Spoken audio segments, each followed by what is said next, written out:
Hello young physics learner, मैं हूं भावना और यहाँ पर मैं आपको आज यूपी बोर्ड के बच्चों से बात करूँगी। मैं आज आपको बताने वाली हूँ यूपी बोर्ड जो अभी 24 फेब से शुरू होने वाला है उसकी मार्किंग स्कीम। जैसा कि मैंने आपको अपने पिछले वीडियो में बताया था कि ये जो मार्किंग स्कीम है ये बहुत इम्पॉर्टेंट है आप लोगों के लिए जानना, इसलिए क्योंकि इस मार्किंग स्कीम से ही आप लोगों को एग्ज़ाम में 70 मार्क्स का जो थ्योरी पेपर है उसमें आप 65 प्लस मार्क्स ला सकते हैं। तो मार्किंग स्कीम एक स्ट्रेटजी को शो करती है। आपने अभी तक पूरे साल में क्या पढ़ा है और या कितना पढ़ा है वो मैटर करता है, लेकिन उसके साथ में एक प्लान्ड स्टडीज़ भी मैटर करती है। तो क्योंकि मैं यूपी बोर्ड में फ़िज़िक्स लेक्चरर हूँ, मैं एक गवर्नमेंट इंटर कॉलेज में हूँ और मेरे पास बच्चों की क्वेरी आ रही है हेल्प डेस्क में। बहुत सारे बच्चों की बहुत सारी क्वेरी है। वो क्वेरी किस किस चीज़ों से रिलेटेड है वो भी मैं बता देती हूँ। क्वेरी आ रही है कि न्यूमेरिकल कैसे करें मैम, न्यूमेरिकल्स किस तरीके से करें, न्यूमेरिकल्स नहीं सॉल्व हो रहे। दूसरी क्वेरी ये आ रही है मेरे पास कि मैम मैंने साल भर नहीं अच्छे से पढ़ाई की है, अभी इस समय किस तरीके से मैं पढ़ाई करूं, हाउ टू स्टडी कि मेरे मार्क्स आ जाएं, मैं अच्छे मार्क्स ला सकूं एग्ज़ाम में। तीसरी क्वेरी ये है कि मैडम पिछले क्वेश्चन पेपर को क्या मैं सॉल्व करने से मैं अपना अच्छा रिज़ल्ट ला सकता हूं, मैंने पढ़ाई की है और लेकिन मैंने पूरे साल में नहीं, मैंने 1-2 महीने से पढ़ाई की है, मैंने सिलेबस सारा रिवाइज़ कर लिया है, पर अभी मुझे प्रॉब्लम आ रही है कि मुझे एक स्ट्रेस लेवल है, टेंशन लेवल है कि मैं पता नहीं एग्ज़ाम में अच्छा कर पाऊँगा कि नहीं। तो क्या लास्ट ईयर क्वेश्चन सॉल्व करने से मुझे अच्छे मार्क्स मिल जाएंगे, क्वेश्चन पेपर जो है सॉल्व करूं तो क्या अच्छे मार्क्स मिल जाएंगे। इस तरीके की कुछ क्वेरीज़ जो मेरे पास आई हैं, मैं उसको आप लोगों के साथ में उसका पूरा प्लान आउट और पूरी मार्किंग स्कीम के साथ में आज आपको बताऊंगी इस वीडियो में। तो इस वीडियो को आखिरी तक अच्छे से देखिए। हर एक सेगमेंट्स में मैंने कुछ ना कुछ नई चीज़ें इसमें बताई हैं, तो उनको ज़रूर आप समझेंगे यहाँ पर। चलिए स्टार्ट करते हैं मार्किंग स्कीम से और उसके बाद हम करेंगे स्ट्रेटेजी। तो स्ट्रेटेजी यानी कि किस तरीके से पेपर देना है। यूपी बोर्ड में हिंदी और इंग्लिश मीडियम दोनों मीडियम के बच्चे होते हैं, तो मैं अभी हिंदी मीडियम के अकॉर्डिंग्स में आप लोगों को बता रही, क्योंकि ज़्यादातर बच्चों की क्वेरी हिंदी मीडियम से है। तो मेरा नाम भावना है। हेल्प डेस्क में जब मैंने बच्चों की क्वेरी को सॉल्व किया तो उसमें मैंने जो देखा है वो मार्किंग स्कीम को आपको समझने की ज़रूरत पड़ेगी, इसीलिए इसको आप समझिए, अच्छे से देखिए ताकि आप मार्किंग स्कीम के बिहाफ पे तैयारी कर पाएँ। और उसके बाद मैं आपको बताऊंगी कि स्ट्रेटेजी कैसे बनानी है। ठीक है, देखिए मार्किंग स्कीम में ये जो 70 मार्क्स का जो पेपर है आपका, क्वेश्चन पेपर यूपी बोर्ड के बच्चों का, ये फिज़िक्स का है। 151 सब्जेक्ट कोड है और 346 BX है। तो ये जो सब्जेक्ट कोड है इसमें आप जो डिफरेंट टाइप के आपके पेपर कोड आएंगे, आप पेपर कोड को सॉल्व करेंगे तो आप देखोगे कि ये 70 मार्क्स किस तरीके से डिवाइडेड है। इसी को हम मार्किंग स्कीम कहते हैं। ये पूरा पेपर 5 सेक्शन में डिवाइड है। सेक्शन ए या आ, हिंदी में आ है। इसमें टोटल नंबर ऑफ क्वेश्चन ये इसमें एक क्वेश्चन है आपका सेक्शन आ में। ठीक है, एक क्वेश्चन है जिसमें 6 पार्ट्स हैं। तो क्वेश्चन नंबर 1 जिसमें 6 पार्ट्स हैं, यानी 6 क्वेश्चन टोटल दिए हुए हैं और हर एक क्वेश्चन 1 मार्क्स का है, तो टोटल मार्क्स हो गए 6। उसके बाद आप नेक्स्ट सेक्शन नंबर बी में चले जाएंगे। सेक्शन बी या ब, इसमें अगर आप देखोगे तो ये क्वेश्चन नंबर 2 आपका दिया हुआ है। क्वेश्चन नंबर 2 भी 6 क्वेश्चन है और 1 मार्क्स ईच है। तो 6 क्वेश्चन 1 मार्क्स ईच आपके क्वेश्चन नंबर जो बने, number of questions and total number is 6।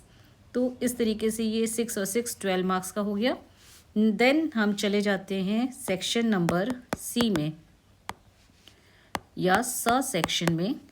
तो सी सेक्शन में आपका क्वेश्चन नंबर 3 है जो कि 2 मार्क्स का है और जिसमें 4 पार्ट्स हैं, क ख ग घ, 4 पार्ट्स हैं। तो क्वेश्चन नंबर 3 में आपको 4 क्वेश्चन मिलेंगे, सब क्वेश्चंस, और हर एक क्वेश्चन 2 मार्क्स का है, तो ये टोटल हो जाता है 8 मार्क्स।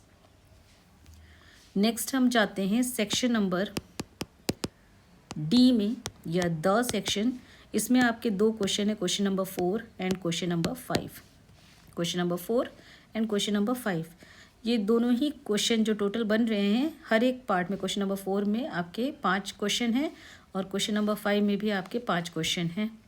ठीक है, तो टोटल हो जाते हैं 10 क्वेश्चन।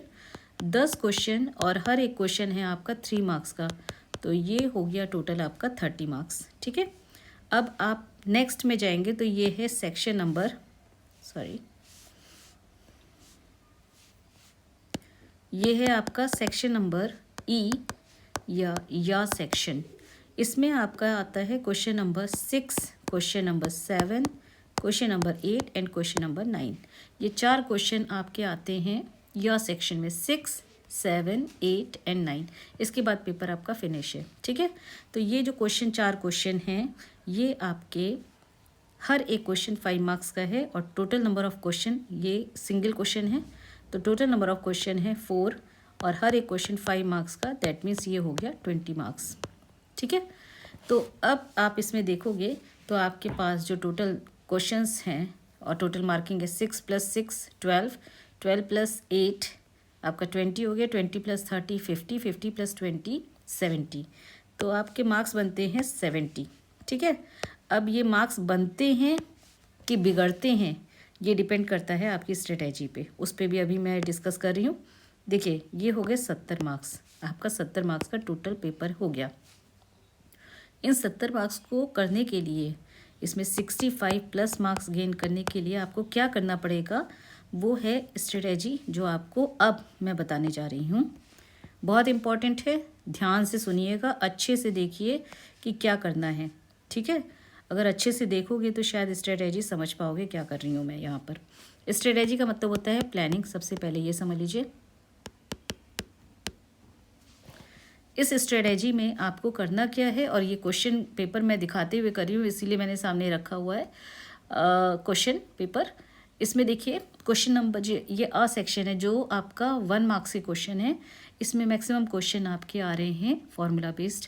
परिपथ में शक्ति 6 कितना होगा, V दिया है, I दिया है, तो पावर = VI होता है। AC में आप लोगों ने पढ़ा हुआ है, वो आपको निकालना है। जो ख है उसमें सम न्यूट्रॉनिक ग्रुप पूछा जा रहा है, तो सम न्यूट्रॉनिक होते क्या हैं, जिनमें न्यूट्रॉनों की संख्या समान होती है। नेक्स्ट आपका ये क्वेश्चन विद्युत क्षेत्र का आयाम निकालना है, ये भी फॉर्मूला बेस्ड क्वेश्चन है आपका। इसमें भी आपका इलेक्ट्रॉनों का वेग कितना होगा, ये भी आपका फॉर्मूला बेस्ड क्वेश्चन है। नेक्स्ट क्वेश्चन भी आपका फॉर्मूला बेस्ड है, इसके बाद ये क्वेश्चन भी आपका फॉर्मूला बेस्ड है। तो यानी कि क्वेश्चन नंबर 1 को अगर आपको अच्छे से निकालना है, 6 आउट ऑफ 6 लाने हैं, तो आपको क्या तैयार करना चाहिए, सबसे पहले फॉर्मूला। जितने भी सूत्र हैं वो आप तैयार कर लीजिए, तो आपको पॉसिबिलिटी है कि आप क्वेश्चन नंबर 1 में 6 आउट ऑफ 6 ले सकते हो। इम्पॉर्टेंट है, एक एक मार्क्स के लिए एग्ज़ाम आपका मार्क्स बेसिस पर ही होगा, तो वो मार्क्स जो आपको गेन करने हैं, जैसे पैसे अर्न किए जाते हैं वैसे आप मार्क्स अर्न कर रहे हो, तो उसको अर्न करने के लिए आपको अभी से क्या मेहनत करनी है वो मैं बता रही हूँ। हार्डली 10 डेज़ में आपको ये सारी चीज़ें कवर अप करनी है, और कहाँ से कवर अप करनी है वो भी अभी मैं आगे बताऊँगी। तो ब सेक्शन यानी बी सेक्शन में क्वेश्चन नंबर 2 है। इसमें आप देखिए आवर्धन क्षमता का सूत्र लिखिए, अभिप्राय क्या है, प्रथम नियम क्या है, परिभाषा क्या है, सूत्र क्या है, सूत्र क्या है। यानी क्वेश्चन नंबर 2 है फॉर्मूला और डेफिनीशन। ये 2 चीज़ें क्वेश्चन नंबर 2 में जनरली कवर अप होती हैं। ओके, परिभाषा और सूत्र। अब आ जाते हैं क्वेश्चन नंबर 3 में। क्वेश्चन नंबर 3 आपका न्यूमेरिकल बेस दिख रहा है, ज़्यादातर न्यूमेरिकल है, लेकिन ये न्यूमेरिकल इजी है। एंड गेट जो पूछा गया, एंड आपके सिलेबस में नहीं है, लॉजिक गेट्स इलेक्ट्रॉनिक से हटा दिए गए हैं, तो एंड वाला क्वेश्चन नहीं आएगा ऑब्वियसली। तो इसमें आप देखोगे तो ये सारे क्वेश्चन न्यूमेरिकल पे हैं, और न्यूमेरिकल किस पर डिपेंड करता है, फॉर्मूले पे। आगे आने वाले वीडियो में मैं आपको ये पेपर तो सॉल्व करके बताऊंगी, और न्यूमेरिकल कैसे सॉल्व किया जाता है वो भी मैं आपको बता दूंगी। लेकिन न्यूमेरिकल ही नहीं करना है आपको, पहले क्या करना है वो मैं आपको बता रही हूँ यहाँ इस वीडियो में। तो क्वेश्चन नंबर 3 में आपको न्यूमेरिकल जो कि फॉर्मूला बेस्ड होता है वो तैयार करने होंगे क्वेश्चन नंबर 3 के लिए। ठीक है, क्वेश्चन नंबर 4 एंड 5 की बात कर लेते, क्योंकि ये दोनों एक ही वैरायटी के 3 मार्क्स के क्वेश्चन हैं। क्वेश्चन नंबर 3 2 मार्क्स का था, तो क्वेश्चन नंबर 4 और 5 में क्या करना है आपको। इसमें आप देखो तो आपके सिद्ध कीजिए क्वेश्चन आ रहा है, यानी कि आपका डेरिवेशन है, व्युत्पत्ति पूछी जा रही है। यहाँ पर आपका मान ज्ञात कीजिए, यानी ये न्यूमेरिकल है। यहाँ पे मान निकालिए, न्यूमेरिकल है। ये सूत्र व्युत्पत्ति है, यानी डेरिवेशन आ गई आपकी। फिर यहाँ पर आपका न्यूमेरिकल आ गया, 6 4 वैल्यूज़ दी हुई, न्यूमेरिकल आ गया। नेक्स्ट क्वेश्चन नंबर 5 में चले जाते हैं। यहाँ पर भी आपका डेरिवेशन ये है फर्स्ट पार्ट में, सेकेंड में आपका न्यूमेरिकल, थर्ड में आपका डेरिवेशन, सूत्र व्युत्पन्न करना, डेरिवेशन है, और उसके बाद फोर्थ में आपका आ गया न्यूमेरिकल। तो यानी numerical derivation, numerical derivation, derivation छोटी वाली जो 3 मार्क्स की होती हैं। तो आपको डेरिवेशन तैयार करनी है 4th एंड 5th पार्ट के लिए न्यूमेरिकल के साथ में। ठीक है, इतना समझ में आ गया होगा। अब आ जाते हैं नेक्स्ट में। तो नेक्स्ट है आपका क्वेश्चन नंबर 6। ये है आपका न्यूमेरिकल, किरचॉफ लॉ पे बेस्ड न्यूमेरिकल, क्वेश्चन नंबर 6। अथवा क्वेश्चन नंबर 6 7 8 9 में आपको चॉइस मिलेगी, किसी एक को करना है आपको, ईजी हो जाता है थोड़ा सा। अगर एक पार्ट नहीं आता है तो दूसरा पार्ट आप लोग सॉल्व कर सकते हैं। और जो इसमें चॉइस में है वो मीटर ब्रिज पे बेस्ड क्वेश्चन है। मीटर ब्रिज में जो कंडीशन होती हैं R = ρl/a, और आपका व्हीट स्टोन ब्रिज की जो कंडीशन लगती है P/Q = R/S, ये कंडीशन के बेसिस पे न्यूमेरिकल सॉल्व हो सकता है।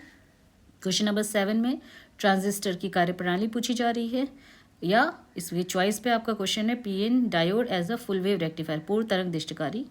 क्वेश्चन नंबर 8 में आपका दीप्त फ्रिंज अदीप्त फ्रिंज का पूछा गया, केंद्रीय फ्रिंज से दूरी, ये एक डेरिवेशन है।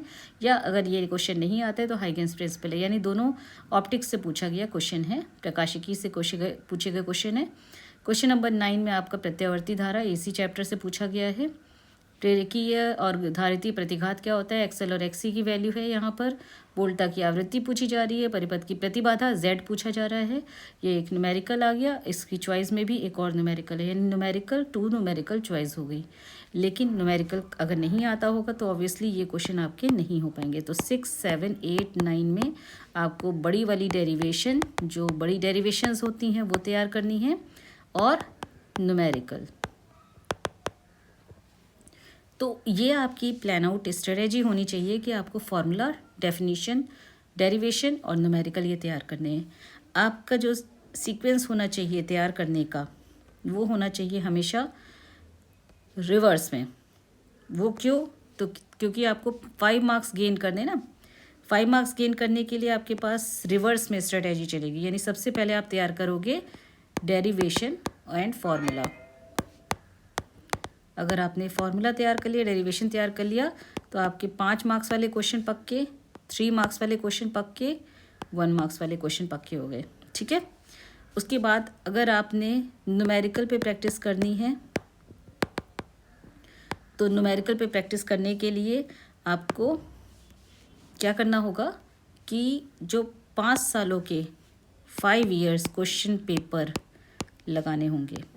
5 ईयर क्वेश्चन पेपर आप 24 लास्ट ईयर पेपर था, आप 23 से लगाना शुरू कीजिए। 2023 से लेकर के पीछे जाइए 5 साल तक।